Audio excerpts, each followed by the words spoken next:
Teman-teman, di sini gua memiliki sebuah amplifier mini yang sepertinya akan cukup menarik untuk kita bahas.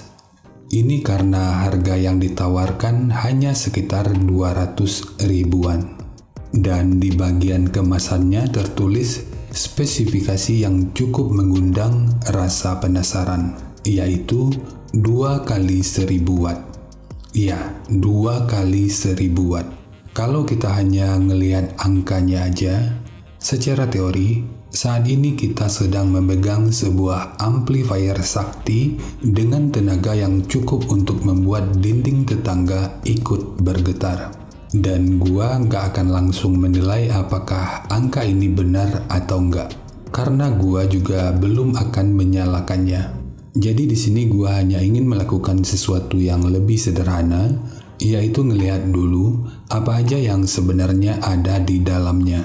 Karena kadang-kadang isi dalam sebuah produk bisa bercerita lebih banyak daripada tulisan atau stiker yang ada di bagian luarnya.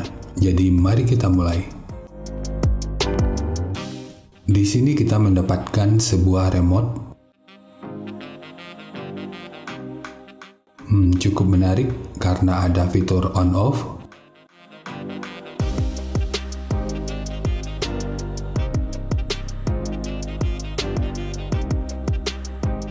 Mode, volume, dan ada EQ-nya juga.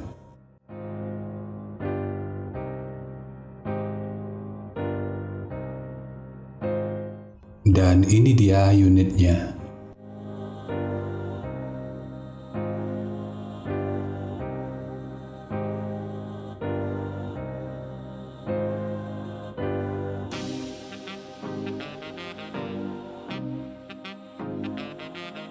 Secara tampilan sebenarnya cukup menarik.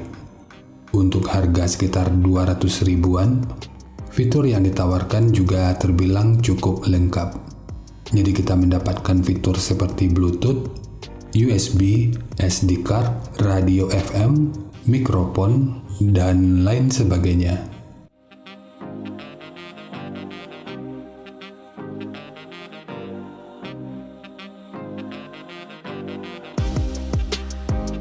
Jadi di sini ada treble, bass, echo, input mic 1, input mic 2, volume mic-nya, dan volume master yang sekaligus berfungsi sebagai on-off dari amplifiernya. Untuk bagian belakang,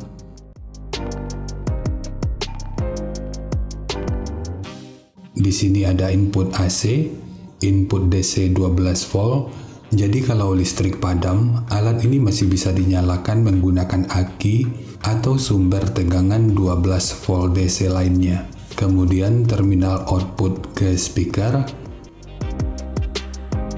soket RCA untuk input aux,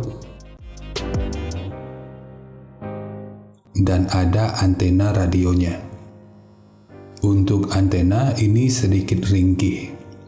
Ya, ini bisa dimaklumi karena itu memang udah menjadi ciri khas dari antena seperti ini.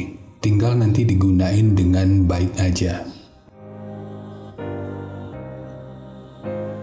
Jadi secara fungsi, ini memang bukan sebuah amplifier biasa. Lebih tepatnya, ini merupakan sebuah mini audio player yang udah dilengkapi dengan penguat suara.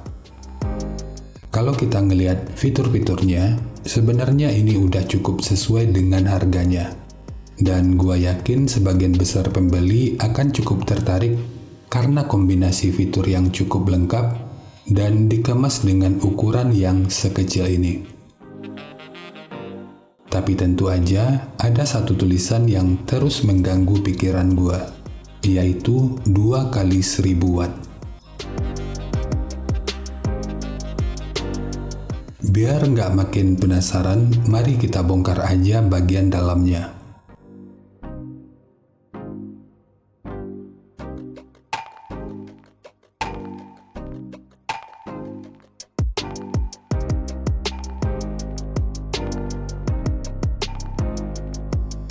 Oke, sekarang casingnya udah kebuka. Mari kita perhatikan isi dalamannya.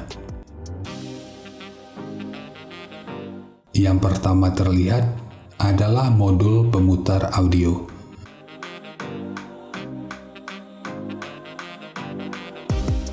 Jadi disinilah fungsi Bluetooth, USB, SD card, radio, dan kontrol lainnya. Untuk fitur hiburan, modul seperti ini memang udah cukup umum digunakan dan memang udah didesain dengan cukup praktis. Kemudian kita lihat ke bagian power supply. Di sini ada trafo yang kemungkinan menurut gua ini hanya sekitar 2 ampere atau maksimal 3 ampere, tapi kayaknya bukan 3 ampere. Untuk output yang digunakan pada trafo di sini tertulis 0 dan 14 volt. Mari kita lihat ke jantung dari amplifier ini. Untuk tulisan di body IC-nya ini nggak kelihatan, tapi di PCB tertulis TDA7266.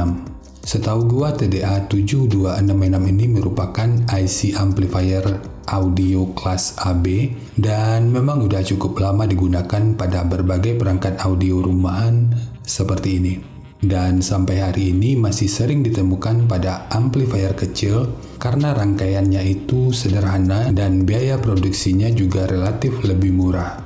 Amplifier yang menggunakan TDA7266 bukan berarti produknya otomatis jelek. Tapi kalau kita ngelihat dataset dari TDA7266, kemampuan total outputnya itu hanya berada di kisaran puluhan watt aja. Kalau nggak salah sih hanya sekitar 2 kali 7 watt. Tapi semua tentu tergantung pada tegangan supply dan impedansi speaker yang akan digunakan. Di titik ini gua nggak akan ngedebat angka yang tertulis di casing ini, tapi gua hanya menunjukkan komponen dan dataset dari IC yang digunakan.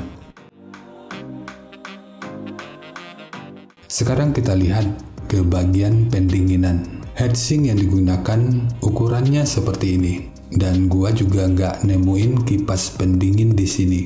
Perlu gua informasikan, gua belum melakukan pengujian suhu pada amplifier ini. Jadi gua belum bisa mengatakan apakah amplifier ini akan panas atau enggak.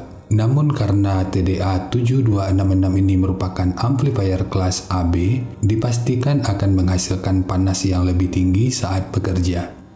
Maka sistem pendinginan tentu jadi salah satu hal yang menarik untuk kita perhatikan, terutama jika nanti amplifiernya digunakan dalam jangka waktu yang lama atau pada volume yang tinggi. Jadi bagian ini gua anggap sebagai catatan penting yang layak diketahui oleh calon pembeli. Kesimpulan gua, kalau kita gabungkan semua informasi yang udah kita lihat sebelumnya, harga sekitar 200 ribuan, fiturnya udah lengkap, ada Bluetooth, USB, SD card, radio, mikrofon, rangkaian PCB yang cukup rapi, dan IC TDA7266 sebagai penguat utamanya. Maka gambaran produk ini udah mulai terlihat dengan jelas. Jadi menurut gua ini lebih terlihat sebagai amplifier multimedia rumahan yang praktis dan serbaguna. Dan bisa dipastikan ini bukanlah sebuah amplifier berdaya besar. Jadi jangan gunakan untuk outdoor, apalagi balap dan ugal-ugalan. Sebenarnya sih nggak ada yang salah dari amplifier ini karena fungsi dan target pasarnya memang berbeda. Jujur aja saat pertama kali baca tulisan 2 kali 1000 watt, gua membayangkan isi dalamnya yang akan sedikit lebih dramatis. Ya mungkin trafonya sebesar motor listrik atau mungkin heatsinknya sebesar proyek MBG. Tapi ternyata isi dalamnya jauh lebih sederhana. Kesimpulannya, jadi apakah amplifier ini jelek? Belum tentu karena gua bahkan belum menguji kualitas suaranya. Lalu apakah fitur-fiturnya ini menarik? Menurut gua sih cukup, karena udah ada fitur Bluetooth, USB, SD card, radio, mikrofon, dan echo dalam satu perangkat dengan harga sekitar 200 ribuan aja. Dengan harga 200 ribuan tentu memiliki daya tarik tersendiri. Video ini hanya sebatas review dan kerandoman gua aja. Terlebih gua juga penasaran karena kata teman, untuk apa gua bikin amplifier mahal-mahal sementara ada yang ratusan ribu, tapi suaranya itu udah sangat menggelegar. Katanya sih di TikTok itu videonya banyak. Ada yang menggunakan Legacy 6 inci x 2 plus tweeter x 2, dan katanya suaranya itu sangatlah horeg. Padahal itu bisa aja settingan atau cek soundnya hanya sekedar untuk konten doang. Tapi karena gua nggak memiliki sosmed kecuali YouTube ini, makanya gua kurang update. Daripada gua install TikTok, mending gua beli produknya aja. Ya meskipun sebenarnya gua udah bisa memprediksi kualitas yang akan didapatkan. Jadi di sini gua hanya ingin menunjukkan apa yang benar-benar ada di dalam unit yang gua beli. Karena calon pembeli tentu berhak mengetahui isi di dalam sebuah produk. Dan sebagai penonton, kalian berhak menentuin sendiri apakah isi di dalamnya udah sesuai dengan ekspektasi. Jadi sekali lagi, gua nggak sedang mendebat angka. Gua hanya memperkenalkan komponennya, ya sisanya gua serahin ke logika dan penilaian masing-masing. Dari gua sih, harga ya sesuai kualitasnya, karena ada harga tentu ada rupa.